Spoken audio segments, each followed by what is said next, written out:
आप एक स्टूडेंट को उसके पैशन के साथ में जोड़ दीजिए। सचिन तेंदुलकर को सुबह 4 बजे बल्ला उठाने में कभी प्रॉब्लम नहीं हुई होगी, और इसी तरह कोई स्टूडेंट जिसको पढ़ाना ज्यादा पसंद है, आप उसको आधी रात को खड़ा होकर कहिए पढ़ाने के लिए, वो पढ़ाएगा। डॉक्टर जेडी सोनी सर हमारे बीच हैं।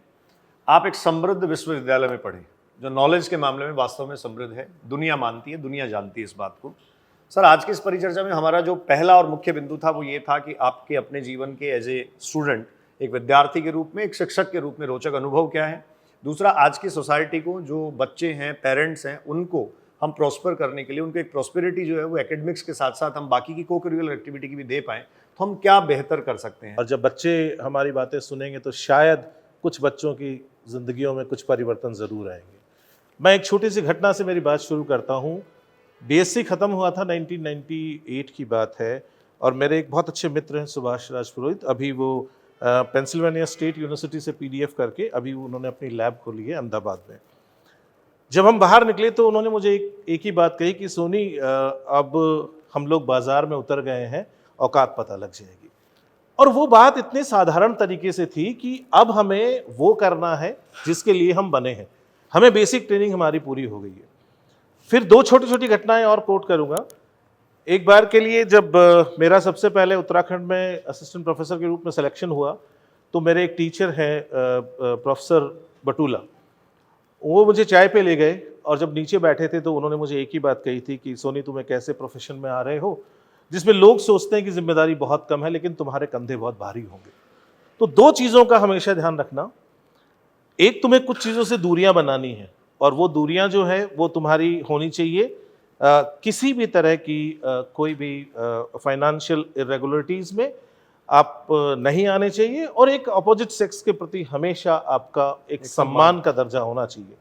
और दूसरी बात उन्होंने मुझे ये कही कि ज़िंदगी में क्योंकि आप टीचर बनने जा रहे हो, तो जब तक आप फील्ड में हो, क्योंकि आप कभी रिटायर नहीं होगे, जब तक आप फील्ड में हो हमेशा अपने आप को अपडेट रखना है।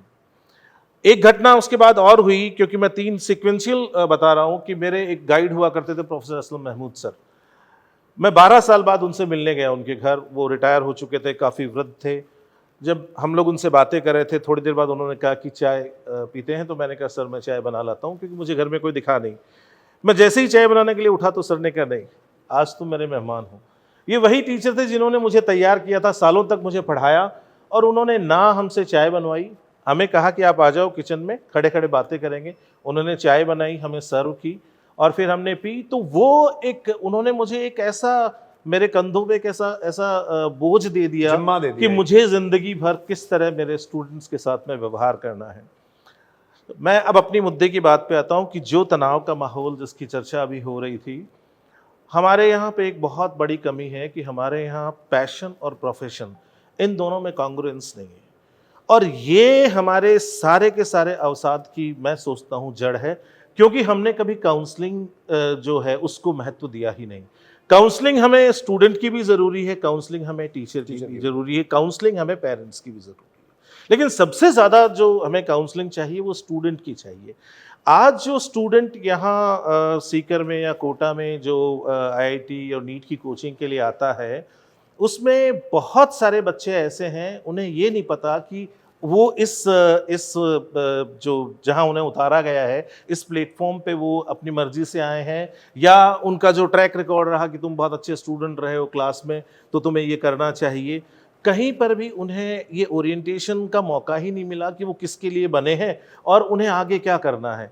बहुत सारी बार हम देखते हैं, जैसे हम सेकेंड वर्ल्ड वॉर का एग्जाम्पल लें, तो आप देख सकते हैं कि जो जर्मनी में हुआ ज्यूज के साथ में, जो डॉक्टर्स ने किया उससे भी हम मुखातिब हैं, जो इंजीनियर्स ने जो गैस चैम्बर्स बनाए वो भी हम जानते हैं, जो वहाँ पे एडमिनिस्ट्रेशन के लोग थे जिन्हें जिम्मेदारी रहती है कि भाई सब लॉ एंड ऑर्डर मेंटेन करें, उन्होंने क्या किया उनको भी हम जानते हैं। प्रोफेशनली ऑल आर सक्सेसफुल, लेकिन आप ये देखिए कि वो प्रोफेशनली सक्सेसफुल हैं, लेकिन क्या हमने उनको ह्यूमैनिटी की ट्रेनिंग दी क्या? हाँ, हम पूरा का पूरा मशीन बना रहे हैं, अभी भी वो मशीन बनाने का दौर जारी है।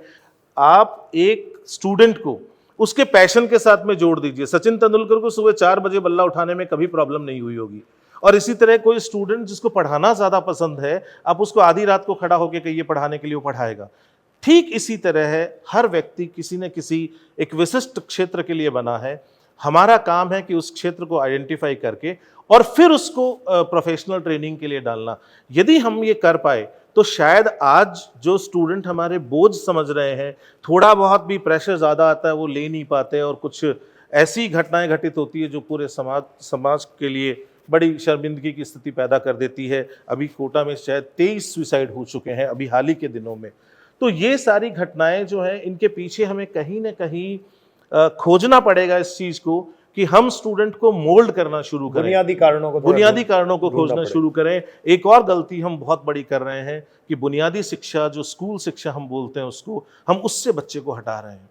वो शिक्षा केवल और केवल किताबी ज्ञान के लिए नहीं है, वो ओवरऑल पर्सनालिटी डेवलपमेंट के लिए है। एक स्कूल केवल और केवल एक बच्चे को 8वीं 10वीं 12वीं की डिग्री नहीं देता। एक स्कूल बच्चों को कैसे ग्रुप में रहते हैं, कैसे टीम वर्क करते हैं, कैसे जीवन में आपके जो चैलेंजेस आते हैं उनको फेस करते हैं, तरह तरह के इवेंट आपको आपकी हिस्ट्री, कल्चर सबसे रूबरू कराते हैं। वो सारी घटनाएं जो वर्ष भर एक विद्यालय में होती है, यदि हम वहाँ से उनको निकाल के, और जब उनका समय ही नहीं आया है प्रोफेशनल ट्रेनिंग का, उसी समय उनको प्रोफेशनल ट्रेनिंग में डाल देंगे, शायद वो बहुत अच्छे प्रोफेशनल्स हो जाएंगे।